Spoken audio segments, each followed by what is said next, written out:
Hello and welcome to the MyHeritage webinar series. I'm Jeff Rasmussen, your host, broadcasting to you live from Middleton, Idaho.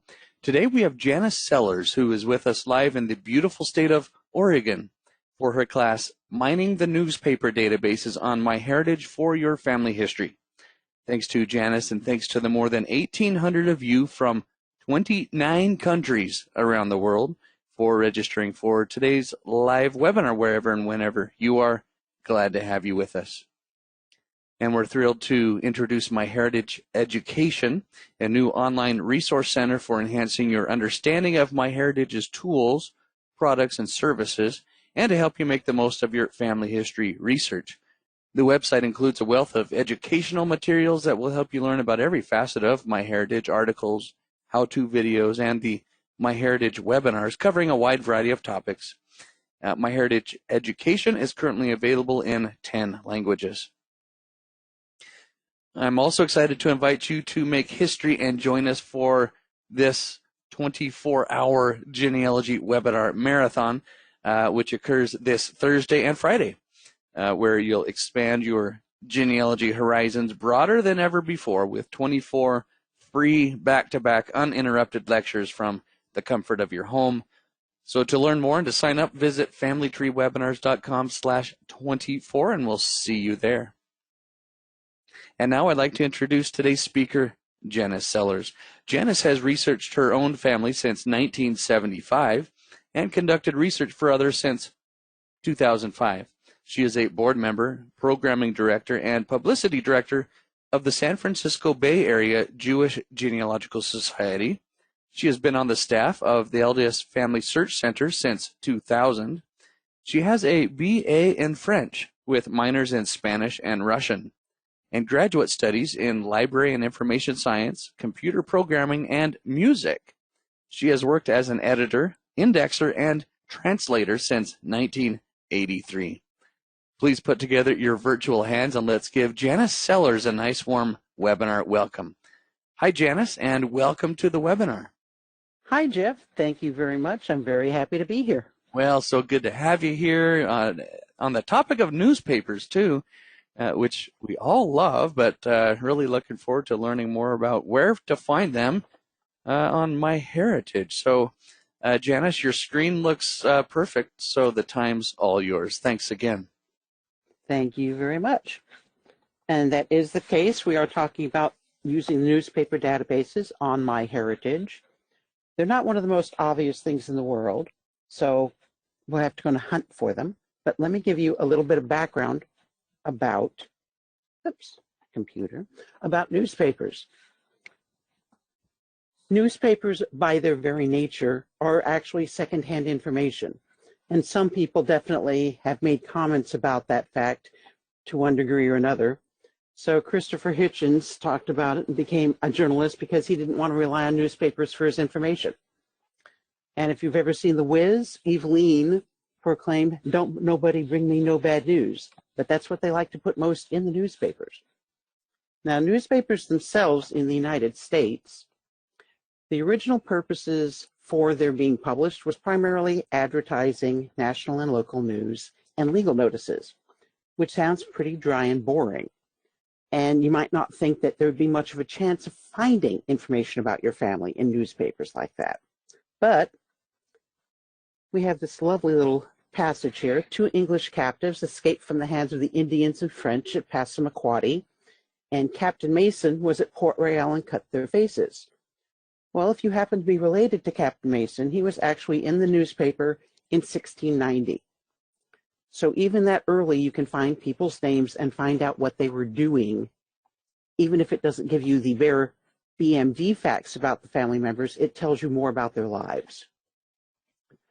Now, newspapers from the Civil War to World War II, this is during the Industrial Revolution, and printing presses are becoming more widely available. So a lot of newspapers that had been weeklies can now be dailies because it's easier to physically produce the newspaper. The New York Times is one of the sterling examples of that.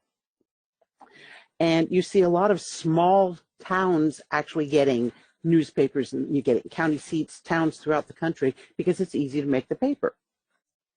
The flip side of the Industrial Revolution, however, travel is easier and mail is better. So these newspapers start up, and now they have to find a reason to continue to convince people to buy them. This is when you see local news coming into its own. So if you have family who stayed in an area that had a local newspaper, you want to try and find that newspaper and see how much they wrote about people, because people like to read about themselves in the paper. Now, as a genealogist, why do you even care about a newspaper? Well, you can find the standard kinds of information. You can find things about births and christenings, engagements, marriages, anniversaries, divorce, deaths, probate, obituaries, but you can find much more detailed information about family. So you might find lists of people going to college, graduation programs, just programs during an academic year. There are lots of legal notices. Naturalizations can be announced in the newspaper. Court cases that have been filed are often listed. Land purchases, land disputes. Especially in smaller towns, there might be news about local businesses. Even in big cities, you might find a list of everybody who had to pay taxes. One of the big things in small town newspapers is the social notes, otherwise known as the gossip column. So who's visiting who for family? Who's coming into town to visit family? Who's going out of town? What clubs are in town? All the people who attended a meeting of a club. Lists of people who have mail waiting for them at the post office. When travel by ship and train were still fairly new innovations, you might find complete passenger lists published in the newspaper. You can find notes about people getting a job, leaving a job, people who are looking to hire other people, especially during wars. You can find military service, so there might be a serviceman of the day in the newspaper every day. Maybe your relative is the serviceman of the day one time. In some areas, they would list when people moved into and out of town. They might list who was doing house remodeling and tell you all the things that they were doing to their houses. And you can find lots and lots of photographs. Now, what kind of newspapers are out there for us? How do we look at these newspapers? There's what I call a true national newspaper. So the Wall Street Journal and USA Today really do cover the entire country. They are covering big news, very important people, maybe very infamous people. John Doe is not as likely to show up in this kind of newspaper. Next step down, nationally distributed, but still tied to a specific locality. So the New York Times and the LA Times, London Times, they're definitely tied to their cities, but they're still covering a lot of the very important national and international news. Still, John Doe, probably not often going to show up in these. Then you have a large local paper. So these are papers that are significant in their areas, don't necessarily get a lot of national distribution.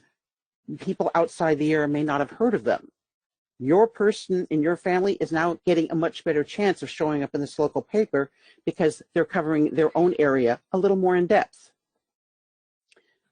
Then you have small local neighborhood and newspapers. These are ones that are very tightly tied to their very small communities. They live and die by who's in town and what these people are doing. And you can find incredibly detailed information about local people, like Ellis Steinfurst slipped on the ice and broke his nose. Yes, that is really something I found in a newspaper. Ethnic papers serve a specific ethnic community.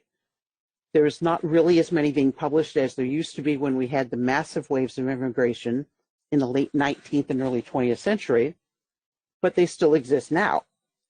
So did you know that there was enough of a Ukrainian community in Edmonton, Canada, that they had their own newspaper?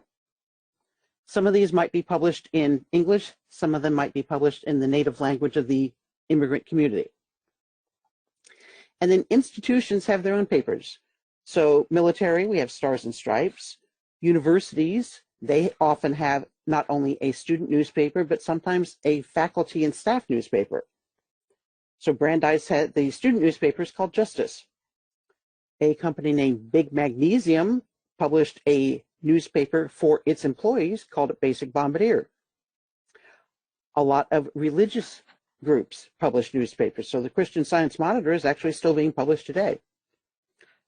And then different political groups, especially in earlier times, not as common now, published newspapers. One that was published for the Socialist Party in New York City was called the New York Call. Now, the MyHeritage newspaper collection, if you look at it carefully, some of the newspapers on there are actually published in other places online. Most of the time, MyHeritage has created its own OCR index, so that might produce different results than what the other site has, which means both of those sites are worth looking at, because the more finding aids you have, the more indices you have, the better your chances are of finding the people you're looking for. Something happened there. Now, what is in the online collection at MyHeritage? Almost all of the collections have images and a searchable index, which means you don't have to sit there slogging through it page by page. You can search for a name. On the other hand, the index was created by OCR, which means that the images were run through a computer program, which was programmed to recognize what each of those little silly things that we call a letter are. However, OCR very heavily depends on the quality and condition of the materials it's scanning. So the quality is going to vary a lot for what you get in that index. A lot of the microfilm that is scanned by pretty much everybody putting newspapers online is at least a second-generation copy of the original. And as many of you will remember from doing a photocopy of a photocopy of a photocopy, it gets worse every time. If somebody's scanning a second or third generation microfilm, well, that's a third or fourth generation copy of the original. It might get a little messy. Because of that, you want to experiment and see how the searches work in a given database. Try putting in some, if you don't find your name, try putting in a basic name like Smith, and is it finding it? It may simply be that some of the letters are being misread by the OCR program. One of my mantras about online research is if you find something, get a copy of it now. Everything online is ephemeral and literally can be gone tomorrow. And I've had that happen when I've looked for things. So if you find it, get it while it's there. And the flip side of that logic, you want to check back with the databases, because new items are being added on a regular basis. Very few databases, especially for genealogy research, are static. I only know of one in particular for newspapers that literally they have announced, we found everything there is and this is it. Most of the time they want you to come back, they're going to keep adding material for you. Now, as I mentioned, OCR might have problems with second or third generation copies, so there are some hints that you can use if you can't find the name you're looking for. So if you look at the shapes of these letters, E and C and O are all circular. And well, an E, if the ink dropped out in the middle, might be scanned as a C. A C, if there's an ink blot in the middle, might be scanned as an E. So you want to look at these and think about what else could that letter be misread as if it was not perfect when it was scanned. If there's ink bleed or splotches simply in the middle of words and spaces, you might have a space that the OCR program is interpreting as a letter. So instead of saying he said, it might be her said as one word that the computer has now read that as. And something very different from modern newspapers, more words were hyphenated in the past, and even names. Nowadays, you rarely see a name hyphenated. That was a very common thing to do 100, 150 years ago. So if you have a word or a name that has multiple syllables, try breaking it up and searching for parts of that and see if you can find it that way. General search techniques to think about for newspapers. Today I'm talking about the MyHeritage newspaper databases, but look everywhere you can for a database that has coverage in the area that you're looking. Start in that area because events usually are covered more in depth locally. Depending on if you find what you're looking for or if you simply want more information, you can then start to broaden your search in circles. Look in the nearby cities, look in that county, look in the nearby county, Look in the entire state. Look in nearby states. Keep building and building. Especially important newspaper stories, or the kind of thing, if it bleeds, it leads. If somebody died, if there's a horrible accident, it'll get picked up in other places. Even if you do find your original search information, look at other newspapers. They may have covered it differently. They may have only taken part of the story and added something else with a new angle on it. So try and find as many versions of the articles as you can to get as many perspectives. Now, this is the home page for searching the records on MyHeritage. Doesn't say anything about newspapers when you land on that page. So you see a little arrow on the right. We have to look a little farther. Newspapers are not the first thing people tend to look for. But as we scroll down, there are the newspapers. When you click on that, here's our landing page for the newspaper collection. And it shows 1, 2, 3, 4, 5, 6, 7, 8, 9, 10. Show all. Apparently there are more newspapers. When we click that, we get a long, long list of newspapers. So the newspapers that are in the collection for the United States, they're accessing the Chronicling America collection, which is actually also available on the Library of Congress, freely available. Your tax dollars help fund that. And they have newspaper collections for 37 states. And this entire listing is also on the handout, so you don't have to copy that. They have the Trove collection, which is the Australia Historic Newspaper Collection, and they specifically state they're using the Trove Index. So they did not create their own index for Trove. They have a Canadian collection. They have a Dutch collection, which is the Delfer collection through the National Library in the Netherlands. And they have some articles from the Jewish Chronicle, which is in the UK.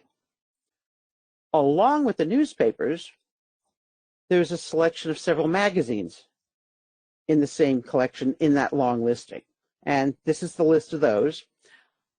It's kind of a catch-can interesting collection here, very random items, but they're easily accessible through the same search page. Now, when you look at the search form, first things that jump out at you, it tells you can put in a first, middle name, and last name.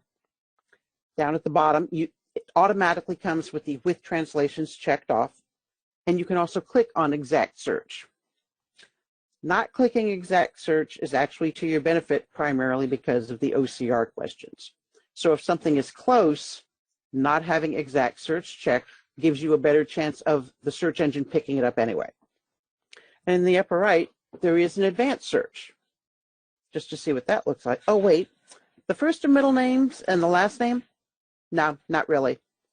What OCR does, unless they actually hire somebody to go back in and look at all those things, those are simply words on a page. And if you have a name like my last name, Sellers, which is also a word in the English language, this can make for a lot of irrelevant hits when you're looking for a person. There's also an advanced search. And so what that does is that you can make the date flexible, or you can make it an exact date. You can add a publication place, or you can just leave it open. The date options match flexibly. It'll rank it by how close it is to the date you give. Match exactly, supposed to give you only results that actually match what you've given it. And there's the matching for publication, must be the same location. Just to show you what can happen when you have either a common name or a name that can be confused with English words, I put in my name, Sellers. And I got more than 1 million hits. I am not going to look through 1 million hits. If you look over on the left, you can see it gives a list of the top hits, and then it says there are 80 more collections in there that have Sellers in them. Again, I'm not going to look through that. I need to start paring this down. Also at the top, it tells you you're looking at hits number 1 through 20. If you go down to the bottom, actually, hold on. The first one, it looks like a person's name, maybe David, possibly something Sellers. The second hit on this, it has Ruth Sellers. Now the third one is one of those ones that looks like it's probably an English word. able to sell you a home, and sellers. So they're probably talking about people who are selling homes. That's not even a name. Now, if you go down to the bottom of the page, it shows you how many pages you have, 50 pages here. It gives you options for more results per page. Personally, with that many hits, yeah, I'd rather have fewer pages and more hits on a page. So I'm going to click 100. Now the top of the page is going to show you number 1 through 100. However, I have too many hits. This is an impractical way to research. So in the upper left, I can edit my search. I decided to try looking for something under my grandfather's name. He was Bertram Lynn Sellers. So I add his first name and I search again. Now I only have 31,000 hits, which is still a ridiculously high number, but it's a lot better than 1 million. Now what's amazing to me, the very first hit when I did that is an article I was actually already familiar with, because I had found it years ago when a different website had the Defuniak Springs Herald on it. I don't have a digital copy, so I jumped on this. If you want to actually see one of the hits, you click on it, this is what you get. So it confirms again the publication, gives you the date. This was a weekly, and it shows you the OCR text that it has picked up my search term in. Now, you can also see where there's probably a mistake in some of the OCR because we have a shash knife.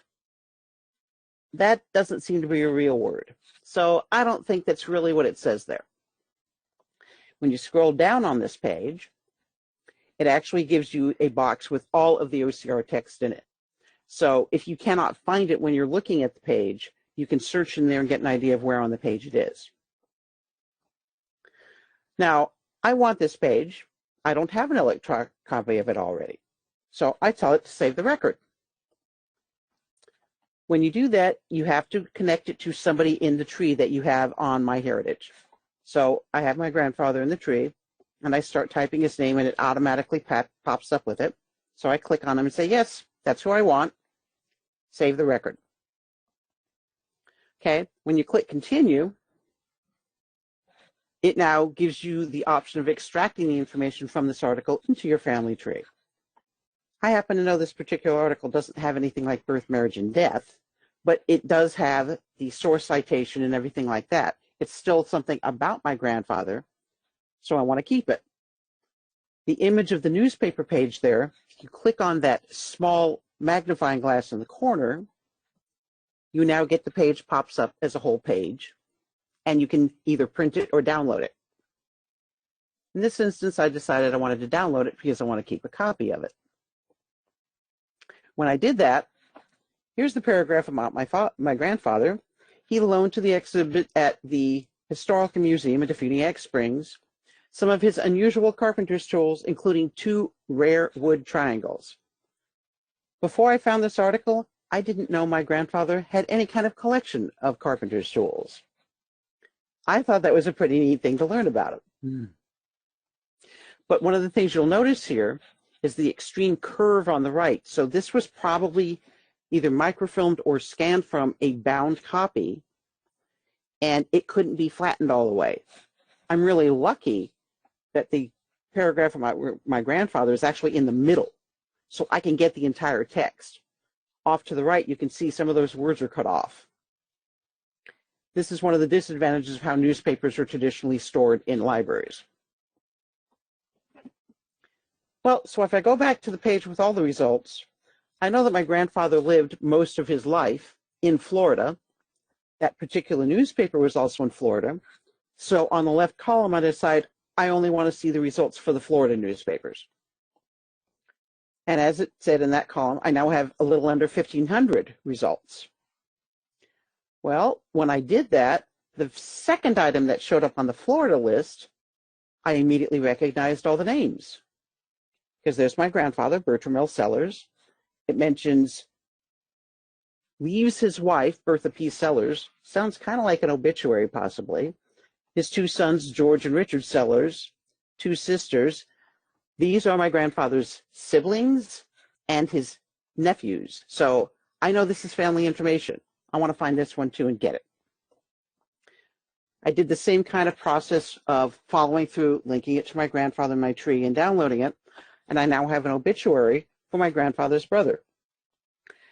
And from an interesting historical perspective, I never met my grandfather's brother, but I remember when he died because Grandpa went to visit and go to the funeral, and that's when I learned he had a brother. He never talked about his brother. I only found out about him after his brother died. But now I have more information about that. Another way to search, instead of searching in the overall database and narrowing it down, you can go directly to one of those smaller databases. So I decided to visit the California database because I have several relatives who used to live in California or still do live in California. This one tells you it has a little more than 2 million pages in 55 newspaper titles. Unfortunately, we do not have a list of the titles. Databases are not set up that way. Here's the standard search page again. This time we don't have the advanced search for limiting the publication place.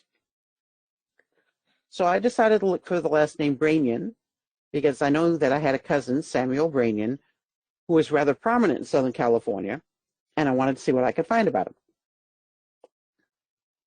So when I search for that name, it's only 68 records total that I get for hits. Branian is nowhere near as common of a name as Sellers.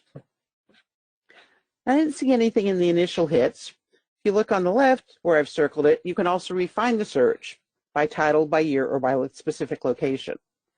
So when you pop that up, so I looked at the titles, and none of those seem to be relevant to Southern California specifically, which is where I know my cousin Sammy lived.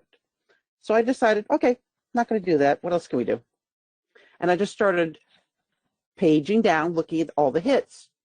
And I found this one where it says Samuel Branian, and it mentions Wainimi. Well, I remembered that my cousin Sammy actually worked at Port Wainimi for a while, so I said, hey, let me look at this one. Did the same kind of download process. What I found is actually when my cousin was no longer in the position and had been replaced. But it tells me a little bit about him, even though it's primarily about the person who replaced him. I still got an entire paragraph about my cousin. Now, when I continued scrolling down the page, a little lower down, I found an article about when he was assigned to the position. The previous article told me he had been replaced in.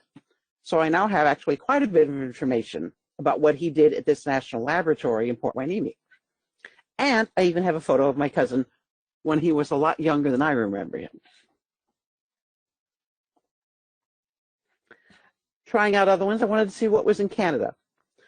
Now, Canada, and you'll see in the lower right, it lists the categories this database is classified under on the MyHeritage site. And it gives me 5 provinces. So these logically are the provinces that have newspapers appearing in this database. Well, I had a lot of relatives, and still do, in Ontario, because I grew up my mother telling me half the Jews in Ottawa are my cousins. Okay, can I find something about them in this database? So the primary last name in that family is Kardish. Put it in without anything else. 1,300 hits. Kardish, apparently, in Canada, and specifically in Ottawa, is a very common name because there are a lot of cousins. And when I looked through the list, just kind of glancing through all the hits, about 95% of these are my cousins. So I hit a gold mine. Kardish Deli, the first one, there were 3 brothers in the Kardish family who started a deli. Cheryl Kardish is a name I have in my family tree. She's one of my cousins. Larry Kardish is another one of my cousins.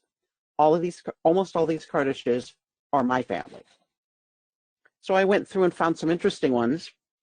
I found these particularly interesting. The first one I found just says many happy returns, June 3rd. I'd never seen anything like that in a newspaper, but apparently it was something that the Ottawa Citizen did. And Etta Kardish, who I've circled, was my great-grandfather's older sister. And she's actually the almost head of the family. She's the She was the daughter-in-law of the mother who brought all of her children, including her son, who married Etta. All of them went to Ottawa. And I'm making a lot of cousins because they kept having lots more children. When I saw the first one, well, Happy Returns makes me think of birthday. I didn't have a birthday for Etta. And then I found a second one, the same thing, on June 3rd again.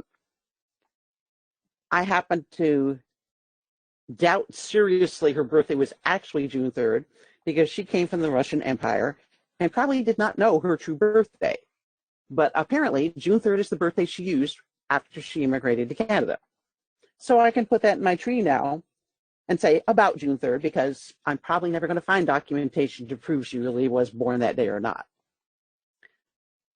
Now, when I went through that list, one of the things I decided to try to look for was some obituaries for some of the older members of the Kardish family. This didn't work out as well as planned. I went back to that overall list of 1,300 hits, and Etta's husband, David, died in 1947. So I said, okay, let's look in 1947. I found no obituary for David, but this incredible photo of their fundraising cross, right? And it was being done in Ottawa. The names in the text, Fifth Kardish and Annie Kardish, and then their faces in the photo. I've actually met my cousin Annie one day, whim, and met about 24 cousins from this family, and I met Annie. So I'm going to get her this photo because I don't think she has it. But I didn't find David's obituary. I don't know why. I actually did try restricting it just to the Ottawa Citizen because that's so far the newspaper where all of this information I've found about my cousins has appeared, is in that specific newspaper. And I cut it down to those 12, and now I don't even get any March hits at all.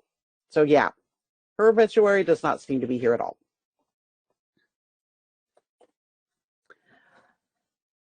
That gives you a good overview of the basic things that's going on with the newspapers, kind of coverage we have, and how to do some of the searches. I decided to look at some of the other items in the newspaper collection just to see how do those relate to genealogy. What can we find in them? There's one small thing of Our Home magazine, a monthly magazine of original articles, volume 1 from 1873. And it says it has 1,178 records. In this instance, a record is a page. So I said, well, what can I look for here? I tried some last names that might have shown up. This is primarily a New Jersey magazine. I didn't find anything, so I decided to try a keyword. I figured if the name of the magazine is Our Home, the word home is probably going to show up in it because you cannot browse until you have a successful hit. So I had to find something that gave me a result before I could actually start hunting around to see what else is in this. And look, it's 1,178 results. So yes, the word home shows up on every page, apparently, or at least came out to the exact same number of pages. So that was a good search term. And as I scrolled down the list just to see what was here, I finally hit on one and said, okay, what's at the beginning of this book? You can actually toggle that little drop-down menu above the image and start at image 1 and then go through page by page. Image 1 is the cover of the book. After I went through a few, here's our title page. Historical, biographical, scientific, miscellaneous information, Somerset and Hunterdon counties. Oh, but marriages and deaths in Somerset and Hunterdon counties from January 1st, 1872 to November 1st, 1873. That's almost 2 years of marriages and deaths. That's kind of cool. I scrolled a few more pages, and we found the last item that's listed with a page number is 571. And then we have the tables of marriages and deaths. So I scrolled ahead and said, finally, on a page or image 1169, here's our table of marriages where it starts. So if I have people in Somerset or Hunterdon County, this is a handy reference. Okay, that's very good for genealogy. So some of the things you're going to want to keep in mind when you're using this collection you cannot just go onto the title and browse a newspaper at the beginning. You have to search for something. You have to get a positive result. Then you can go through all the pages of whatever that is. With Our Home, it was that one bound collection. With a newspaper, it might be a single newspaper, or it might be a bound collection that was filmed together. There is no list of titles in the collections themselves, so you can't look up all of the newspapers that show up for California. You only get to see a list of titles after you've made a search, and it's going to be the list of titles that your search term has shown up in. So it's a restricted set from that complete set. You can't just download a page when you find the page. You will download it after you have added that record, that page, to someone in your family tree, and then you can download it or print it. So you want to make sure you understand how the system works so you get the best use out of it. And at this point, I'm ready for questions now that we got to that point. And hopefully the audio will not cut out again. All right. You're able to hear me okay now, Janice? I can hear you indeed. Okay. Well, good. Thank you for sharing all that you've done there. Janice, before I switch over to, well, I'm going to switch over to my computer, but there was one common question that was asked. And if any of these questions you don't know the answer to, just say, go and email Daniel. So let me hit show my screen, and let me show you what people have been asking about. Okay. I'm gonna go like this. Oops, trying to drag my other screen over here. Okay, so I've got this. I just did a search in the Boston Globe, and I'm here on MyHeritage. The question has been, is there a way to download the entire newspaper page? And initially, I only found this Save Record button, and when you click that, it wants you to attach it to a person in your tree. What I learned, and maybe if you have any other tricks, let me know, but what I learned is when I click on this button that goes into full screen mode, then there appears this download document icon. So when I click on that, that allows me to, I think it just opened up another tab where yes. I could then and then you save that image. That is completely correct. Okay, so so I understand that process then. So for those of you that were asking about that, just go into the full screen mode, and then well, you can print it straight from here, or you can download the document from right there. In fact, one of the recommendations I make for people when you find something in the newspaper, save the entire page, because that way you have better context for whatever article you have found about a family member. It usually will have the title of the newspaper and the date and the page number, and you will be able to find it on the page, so you can get some idea of relative importance. Was it an obituary that's with a whole bunch of other obituaries? Was it a standalone obituary saying that this one they might have paid extra for because they really wanted to make sure everybody saw it? Where on the page is it? Is it the top of the page so it's an important story? Like that, the picture with my two cousins where they had been fundraising for the Red Cross, that was at the top of the page. So for that particular day, the newspaper decided that was an important story. As opposed to a little squib hidden at the bottom, okay, that one they didn't consider as important that day. And if you have software that can manipulate your images, if you want to just save that little article as itself, you can do that, but you have the complete page to give you the full context of the article. Yeah, I remember, Janice, back in my early days, I would crop or I would cut out just the obituary, and now all of a sudden, or I inherited a lot of those where it's just the obituary and there's no context, no date. Yeah, nobody wrote the name in the scrapbook of which newspaper it came from or what year it came from. Yeah. You know what? We know better research techniques now, don't we? Absolutely. So, do capture the whole page, and with the knowledge that you can zoom in on that part of the page that's of use to you. So, okay, good. Okay, let's do this. Let's go over to this slide, and much more than. I forgot an H right here. But I this is noticed going that. to be darn it, Janice, you're not supposed to notice that. This is going to be a really, really good webinar because of the announcement made at Roots Tech. When was that? Last week or the week before? About the new city directory collection at MyHeritage, and it's huge. And boy, do I love city directories. But Mike Mansfield will be with us on the 24th of March. That'll be the next live webinar of the MyHeritage webinar series. So subscribe or register for that. Door prizes, I've got a couple of these, and as of today, you know what I can do with this 11 billion historical records? I'm going to change that to say 12 billion historical records because of the new recent collections that MyHeritage has added. But a one-year MyHeritage complete plan, that will give you access to all of the newspapers, which is part of the data subscription. You could purchase the data subscription separately and gain access to all of the newspapers here. If you have a complete plan, then you also gain access to the family tree side of it with the smart matching, the unlimited photo storage, as well as the unlimited, the new ability to colorize your black and white photos. That was an incredible new technology also announced right around the Roots Tech time. Okay, let's find our first winner here, which is Kathy King. Kathy, congratulations. You've got this coming your way, so thanks for being here today. And Dawn is asking the question, what is the cost for these plans? You know what, I can never remember, and so what I do, here I'm gonna pause my screen real quick so I can go to Google, and this is how I usually find it. And I do a search for MyHeritage, I think MyHeritage subscriptions. And yes, here we go.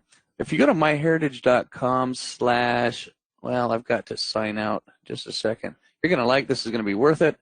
I'm going to open it this way. myheritage.com / pricing. So I'll put that in your chat area, everybody, and it's there now. So that has all of the details there. Okay, let's next go to the MyHeritage DNA test kit. And who doesn't want one of these? So let's go and find, let's do Ken Hess. Ken, you've got the MyHeritage DNA kit coming your way just for being here today. All right, now, okay, here's my questions slide, Janice. Let's see what else we have in here.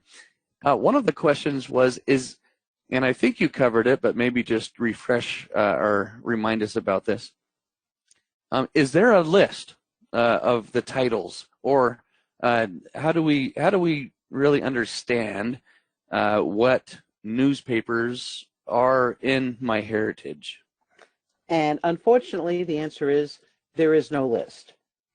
The only time you get a list is if you search in one of the newspaper databases, whether the complete one or one of the subsets, and you get a positive hit. Okay. When you go to that, then you will find a list that you can choose from if you want to restrict your search results to only a specific newspaper. You do not get a list before that. There is no list that's publicly available. Okay. All right, good. Thank you.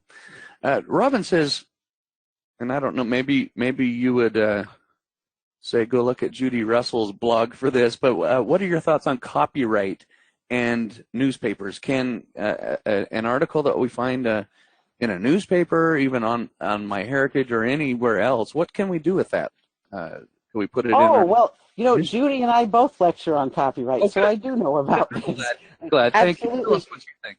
Judy has much more detailed information online.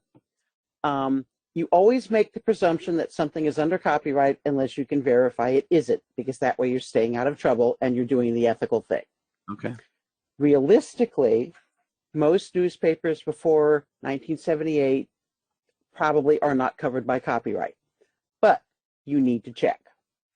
The other thing that comes into account is the difference between the copyright, which is the law regarding that, and what are the terms of use that you signed up and agreed to when you got a subscription to MyHeritage. I will admit I did not check what the terms of use are for the newspaper images on MyHeritage because I wasn't thinking in that particular mindset. But you need to go to the terms of use, or probably Judy has covered it on her blog. What does MyHeritage say you agreed to when you purchased that subscription? Did they give you permission to reuse an article if you want to? Did they say you need to ask them for permission? Did they say, nope, sorry, you can't do anything with it? The terms of use on the site are actually what's going to rule this particular question. Okay. If you find something on MyHeritage and the terms of use say you cannot republish it, your other option at that point is to try to find a copy from a different location, and that will keep you legal and ethical.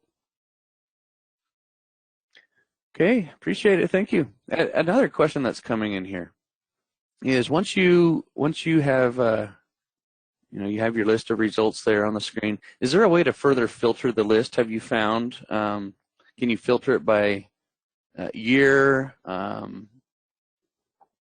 In fact, yes, those are some of the examples I showed. You can filter it by the title of the newspaper, because that's when you have a list of results, that's when you get a list of newspaper titles. So I did that when I was looking for an obituary for Etta, and I restricted it to just the Ottawa Citizen. Okay. You can restrict it by the year. Okay. I did that with 1947, and you can also restrict it by the location. But all of that only comes, those particular choices come after you have a list of results. Okay, so that's kind of the key. Get that list of results first, and then you can view what the various filtering and sorting options may be. Right. You can do some restriction by location in the original search page. You cannot do titles on the search page. You can only do titles once you have a list of results. Okay, all right. Now, let me take our viewers over to this page, just a second. All right, so where do you gain access to the handout that Janice has talked about? So just head up to familytreewebinars.com. Before or during a live webinar, the syllabus will appear on the same page where you registered for the webinar. So in this case, here we go. Just look for the orange syllabus button, and you click on it, and it's a PDF file, and you can download it. Usually these are restricted for if you have a webinar membership. For the MyHeritage webinar series, if there is a syllabus, then those are, I'd say always, those are free. So that's how you gain access to them for many of you who are asking about it. Well, it looks like besides the various comments that are in here, it looks like we've gone through most of the questions that people have asked. Janice, before we say thank you and goodbye, do you have any final thoughts before we do that? Well, I absolutely love newspapers for the kind of information you can find in them, so I strongly encourage everybody to get as much use out of that as you can, not only on the MyHeritage site, but all other sites. Also on the handout, I have included my email address, so anybody who has a copy of the handout, if you have more questions about using the newspaper databases, feel free to email me, and I'll be happy to answer your questions later. Cool. Wonderful. Well, Janice, what is it raining, or what's it like in Oregon where you are right now? We actually have a beautiful sunny day with a clear blue sky. Oh, I love it. That's, as you know, that's where I grew up. Excuse me. That's where I grew up, and I miss it. And it's beautiful there. I'm happy that you get some blue sky today.